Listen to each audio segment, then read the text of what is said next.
ഒരിക്കൽ ജപ്പാനിലെ കനസാവ പട്ടണത്തിന് സമീപമുള്ള ഒരു കടലോര ഗ്രാമത്തിൽ പാവപ്പെട്ട ഒരു മീൻപിടുത്തക്കാരൻ ജീവിച്ചിരുന്നു. ഭാര്യയോടും മക്കളോടും കൂടെ കടലോരത്തെ ഒരു ചെറിയ കുടിലായിരുന്നു അയാളുടെ താമസം. എല്ലാ ദിവസവും പുലരിവെട്ടം വീഴുമ്പോൾ അയാൾ തന്റെ വള്ളവും വലയുമായി മീൻ പിടിക്കാൻ കടലിലേക്ക് ഇറങ്ങും. വളരെ വൈകി അസ്തമയ സൂര്യന്റെ അവസാന കിരണവും കടലിൽ മറയുമ്പോൾ അയാൾ തിരിച്ചു വരും. ചില ദിവസങ്ങളിൽ കൂടുതൽ മീൻ ലഭിക്കും.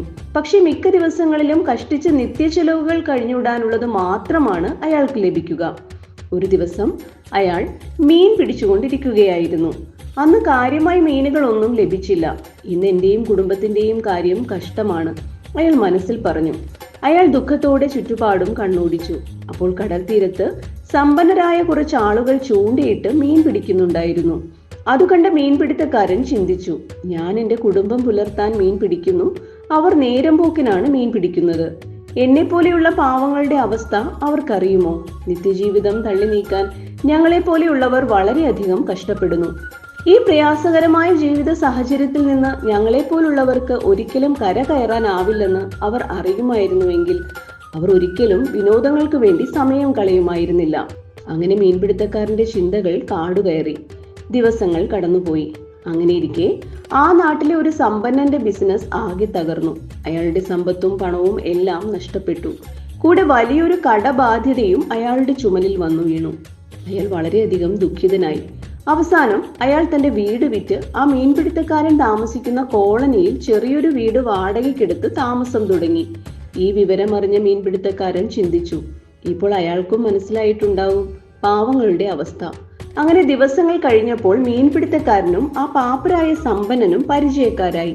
എന്തു ചെയ്യണമെന്നറിയാതെ നിന്നിരുന്ന ആ സമ്പന്നൻ മീൻപിടുത്തക്കാരന്റെ കൂടെ കടലിൽ മീൻ പിടിക്കാൻ പോയി തുടങ്ങി.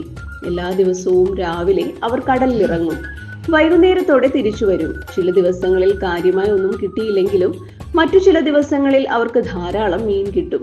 കിട്ടിയ മീനുകൾ മാർക്കറ്റിൽ കൊണ്ടുപോയി വിൽക്കും. സമ്പന്നനായിരുന്നയാൾ തനിക്ക് ലഭിച്ച പണത്തിൽ നിന്ന് അത്യാവശ്യത്തിന് വേണ്ടത് ചെലവഴിച്ച് അല്പം സ്വല്പം മിച്ചം വെക്കും. എന്നാൽ പാവപ്പെട്ട മീൻപിടുത്തക്കാരൻ തനിക്ക് കിട്ടുന്നത് മുഴുവൻ അതാത് ദിവസം ചെലവഴിക്കും. ഒന്നും മിച്ചം വെക്കുന്ന സ്വഭാവം അയാൾക്കുണ്ടായിരുന്നില്ല. കൂടുതൽ മീൻ ലഭിക്കുന്ന ദിവസങ്ങളിൽ മീൻപിടുത്തക്കാരൻ സുഭിക്ഷമായി കഴിയുമ്പോൾ പാപ്പരായ ആ സമ്പന്നൻ കൂടുതൽ മിച്ചം വെക്കാൻ കഴിഞ്ഞതിൽ സന്തോഷിക്കും. ഏതാനും വർഷങ്ങൾ കഴിഞ്ഞപ്പോൾ സമ്പന്നനായിരുന്ന മനുഷ്യൻ താൻ മിച്ചം വെച്ച പണം ഉപയോഗിച്ച് പുതിയൊരു ബോട്ട് വാങ്ങി മീൻ പിടിക്കാൻ തുടങ്ങി. കൂടെ 2 തൊഴിലാളികളെയും നിയമിച്ചു. കൂടുതൽ മീൻ കിട്ടാൻ തുടങ്ങിയപ്പോൾ സമ്പന്നൻ ബോട്ടുകളും തൊഴിലാളികളെയും വർദ്ധിപ്പിച്ചുകൊണ്ടേയിരുന്നു. അങ്ങനെ അയാൾ വീണ്ടും സമ്പന്നനായി മാറി. ഇപ്പോൾ അയാളുടെ തൊഴിലാളികൾ മാത്രമാണ് കടലിൽ മീൻ പിടിക്കാൻ ഇറങ്ങുക. സമ്പന്നൻ കരയിലിരുന്ന് എല്ലാ കാര്യങ്ങളും കൈകാര്യം ചെയ്യും. അപ്പോഴും ആ പാവപ്പെട്ട മീൻപിടുത്തക്കാരന്റെ അവസ്ഥ പഴയതുപോലെ തന്നെയായിരുന്നു. കഥ ഇവിടെ സമാപിക്കുന്നു.